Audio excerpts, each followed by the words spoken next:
What's up all my plant lovers, Devin is here, and I have a fun video that I have planned for today about air layering. In particular, we're going to be air layering this Fiddle Leaf Fig. I get a lot of requests for this video, and it's something that I haven't done yet because it can take like 12 months for the final product to appear. So I just haven't done enough planning to plan that out yet. But today we're going to start it. It is July of 2022, and we're going to be air layering. This is a Fiddle Leaf Fig Bambino. And if you're unfamiliar with what air layering is, it's actually what you do is you basically create like a wound in the stem, a branch of typically a hardwood plant, a hardwood house plant, outdoor plant, fruit tree, things like that. Some you can do some more like softer stemmed plants like a monstera. Some people have done it on philodendrons. But typically when we're talking about air layering on house plants, things like Fiddle Leaf Fig, Ficus elastica, Schefflera, Dracaena, Dieffenbachia, you can start to kind of see what type of plants respond well to air layering. So what it is basically you create a wound in the stem, in the branch, and you wrap that wound in wet, moist sphagnum moss, and then over months, typically months, roots will actually come out of that wound, filling that moist sphagnum moss, and then you essentially go and you cut off that section that has got that air layer, and you have a brand new plant. And then for a plant like this Fiddle Leaf Fig, typically you'll get some new branching occur. And the great thing is if you are doing air layering and it doesn't succeed and it fails, well, it doesn't matter because the mother plant will be unharmed. It basically just means it'll heal up where that you took the little wound and you won't get a new plant, but that's okay. Now, one of the reasons why I like to do air layering is a lot of times for plants, especially like a Schefflera or Dracaenas or Fiddle Leaf Figs that get too tall and they get really top heavy. Well, how do you basically remove some of that top growth without just kind of ruining the plant or just like chopping it and like discarding it? Well, this way we're going to make the plant shorter again, encourage new branching, and then we're also going to be getting a new plant out of it in the process. All right? Okay, so the first thing that we want to make note of is we want to be about 12 to 18 inches from the very edge of the branch, or in this case, the main stem. So somewhere within this range is the appropriate section. It's going to be a lot faster to do the air layering on a section of the plant that has newer growth. Those areas, they'll just tend to respond more quickly. So that is something to keep in mind. So I think like right around here would be like a good spot. Now the very first thing that we want to do is we want to do this in a section where there is a leaf node. Leaf nodes, we always remember leaf nodes are kind of those storehouses of the auxins, of the hormones that when we kind of mess with those areas, the hormones are kind of activated and kind of initiate they initiate activity. So what we're gonna do, we're going to take our nice clean shears and we're gonna pick a spot that we wanna do, all right? So I'm gonna select right here with this leaf. Now you could also just as easily use a leaf node where the leaf had just naturally fallen off. That's great. So I'm gonna cut this leaf off just like that. And I think that I will also cut the leaf off just below it just to create a little bit of extra space. Should be perfect, just like that.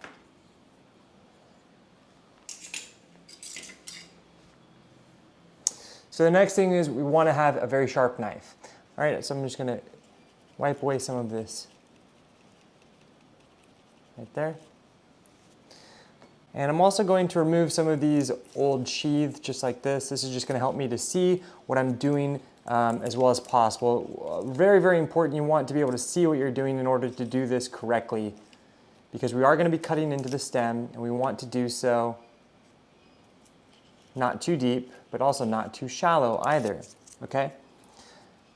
So next I have a very sharp knife. I just sharpened this with my little kitchen knife sharpener, so it's really nice. The sharper the better. So what we're going to do, we are essentially going to cut inwards and upwards at a slant. We're going to cut about half an inch to an inch in distance, and we're not going to cut any deeper than about a third of this stem's diameter. All right, so those are things to keep in mind. It's definitely an art to do this. So once we have our section, we're going to take our knife and just start cutting in at an angle. Obviously, the sharper the knife, the better.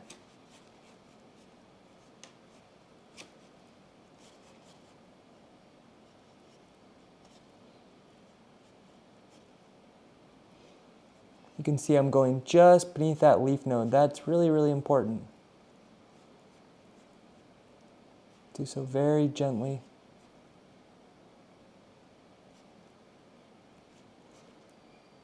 Take your time.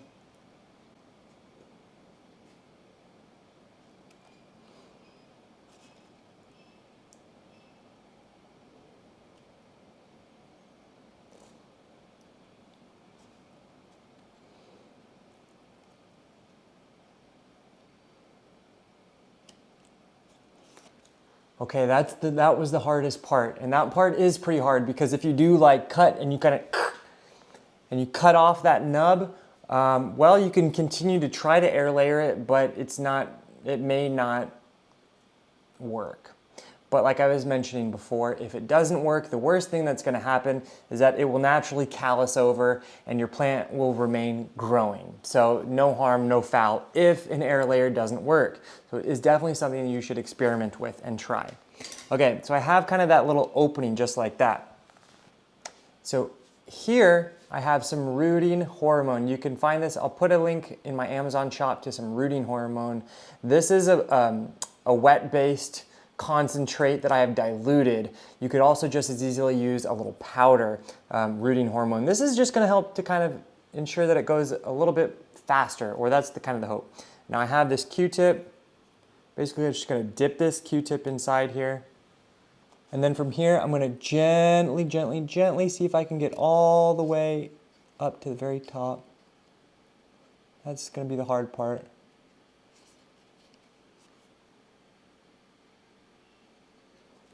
I think I'll try to do another time. So the powder is pretty good because you can just sprinkle it in there. This liquid is what I have on hand, so it's what I'm using. Okay. The next thing that we want to do, this is like one of those twist ties that they cover or they close your bread bags with. You could use a toothpick, just something that's going to help keep this wound open and in place. Now I'm going to make it smaller. Oh, that's okay. This should be perfect. Just like that, okay? Okay, so before we move on to the next step, what I'm gonna do to make the next step a little bit easier is I'm gonna create a little bit of a clearance room, and that would be removing a few extra leaves, all right? So just like that, and maybe one more for good measure. Okay. So now what I have here is a bowl of moist sphagnum moss. Now this is a section that gets a little bit tricky to do with only 2 hands. If you have 4, that would be better. So what we have, we're going to take our sphagnum moss, a nice handful of it. We're going to wring it out. It's still definitely moist, but it's not sopping wet. So the roots that are going to come out of this air layer will be growing into this sphagnum moss. So it's really important that it is moist so that it kind of like is this nice home for the roots to grow into, all right? Okay, so this is where I'm gonna ask Samantha to come out from behind the camera to give me a hand. So I have some saran wrap here, and I have some blue tape. What we're gonna do, we're gonna take this sphagnum moss, we're gonna cover this wound all the way around, and then we're gonna seal it in with the plastic wrap and tape so that all of that moisture and all of that humidity is kept intact within that saran wrap, okay? All right, Amor, can you come here? Just like this. Okay.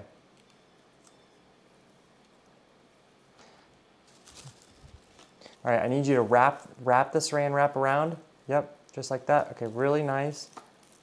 Don't let any of this, we want to really seal it in, okay?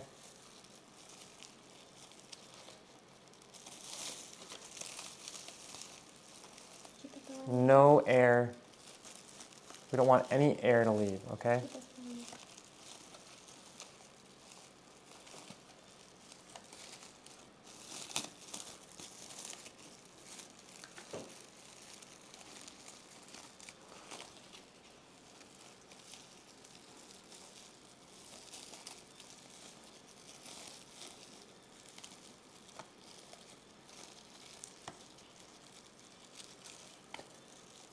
Is that good? Okay, so now we'll put some tape.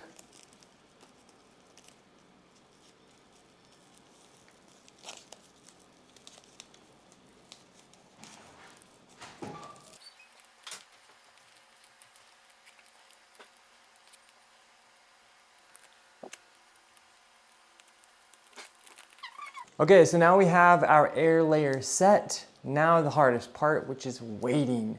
All right, so we're gonna continue to keep our eye on this little bulbous growth looking like thing coming out of our fiddle leaf fig. And hopefully within a few months, we'll start to notice some roots kind of emanating out of the edge. The most important thing that we need to ensure is that it doesn't dry out, because if it does dry out, it will not be successful. So how do we ensure that it's moist? Well, you can take a check on it after maybe about 2 months to ensure that it's still moist. And the risk is that once you do that, you will have to redo the sphagnum moss and whatnot. Or you can just pray to Mother Nature that you did it right the first time, and that when you open it up in a few months, there will be roots growing out. All right, so that's what we're gonna do. So I'll see you in a couple months when we got some roots growing out. All right, so it's been 5 weeks and I am just dying to see if there's been any action in the air layer. So let's take a look.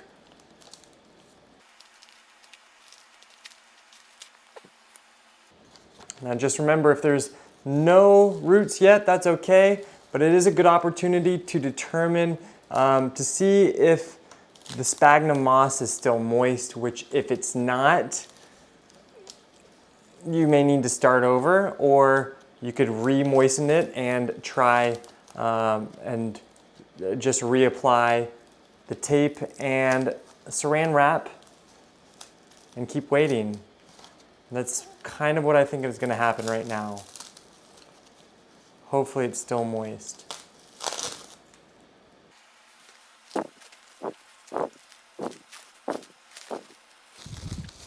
Slightly moist, not super moist.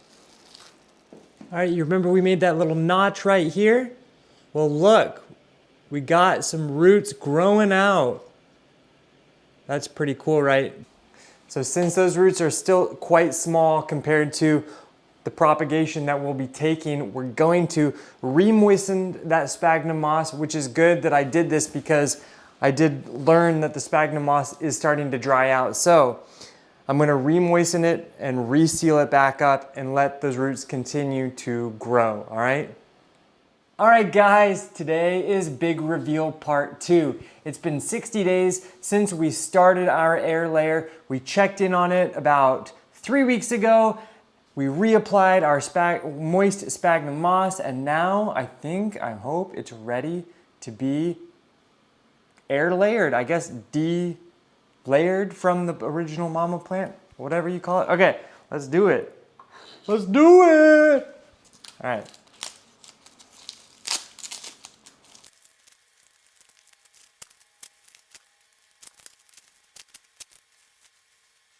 We'll do this nice and gently because we don't want to tear any roots away.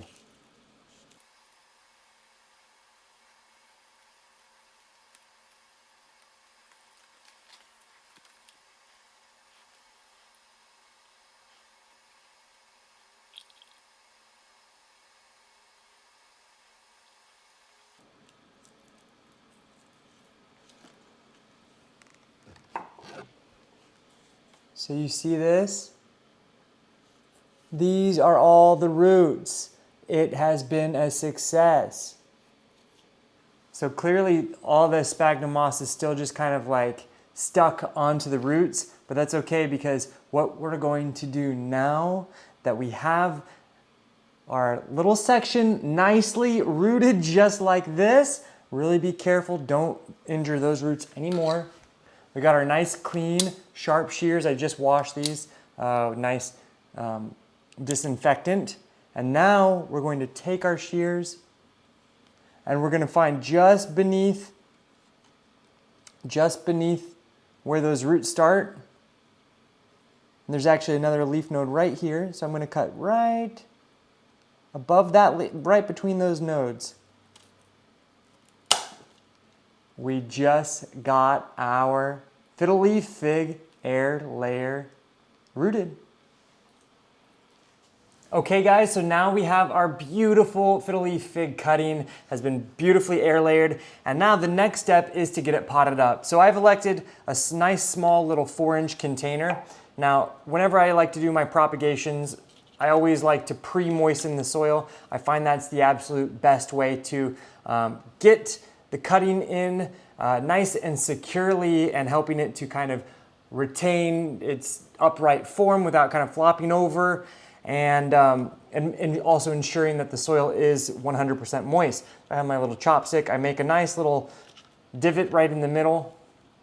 And all this excess moisture we're just going to kind of get rid of. That's okay. Okay, so now in terms of planting up our wonderful cutting, you can see there's not a ton of stem room. So what I'm going to do, I'm going to go ahead and remove one extra leaf. And let's remove 2 leaves, just like that.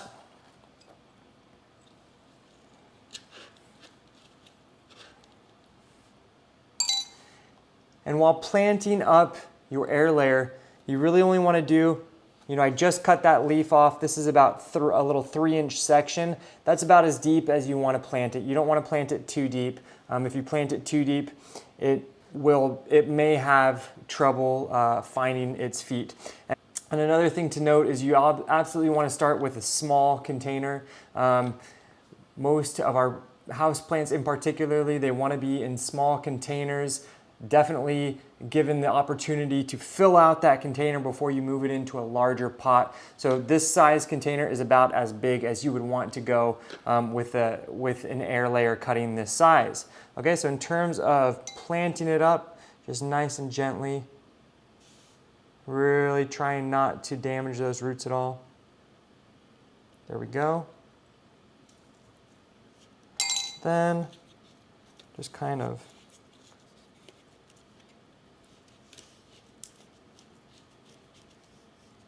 pat it down just like this.